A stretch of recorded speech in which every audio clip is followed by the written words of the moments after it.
So in this video, we're going to describe how the k value will transform an exponential function. So here again, we have our generic y equals b to the power of x parent graph. And what we're going to do is we're going to add a k value onto the outside of that function. So it's not included in the actual exponential part, but there's going to be a number on the outside of that function being added or subtracted. And we're going to explore exactly what that does.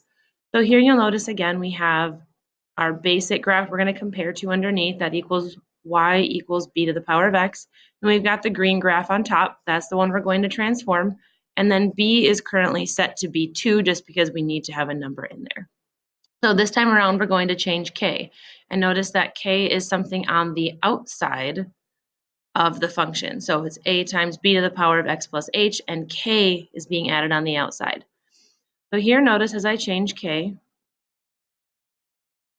we take that graph, and we essentially start to move it.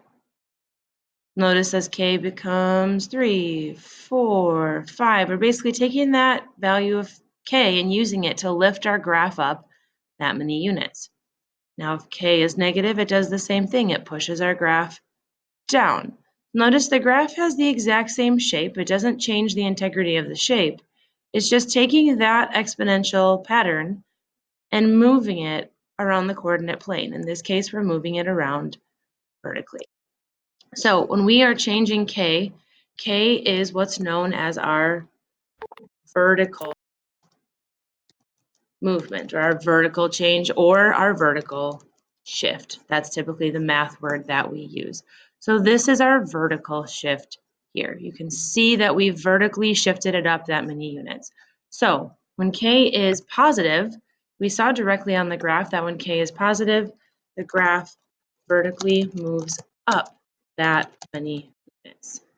That's what we physically saw happening on the graph. As k became something positive, it moved up that many units. So for example, if k equals 2, the entire graph moved up 2 units.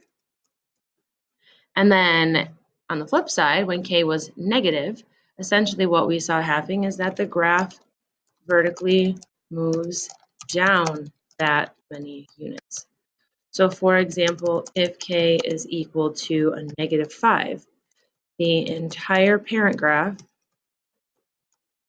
moved down 5 units. So note that we're moving our parent graph here, and those changes are happening as a result of that k value being changed. So what we're going to do on the next slide is we're going to talk about the changes that we would expect to see as a result of these two equations. So here we see y equals b to the power of x plus 4. So here I'm noticing that k is equal to 4. And what I expect to happen is I expect the graph to move the parent graph up 4 units. So I expect to see that movement happen vertically. We're going to have a vertical change taking place. Then over here, what I notice in this example is that k is equal to negative 3. And as a result, the graph will move essentially down 3 units. So that parent graph will move down 3 units. Again, remember, this is our vertical change. And we expect to see that graph just move around the graph. It doesn't change shape, but it just moves around that coordinate plane.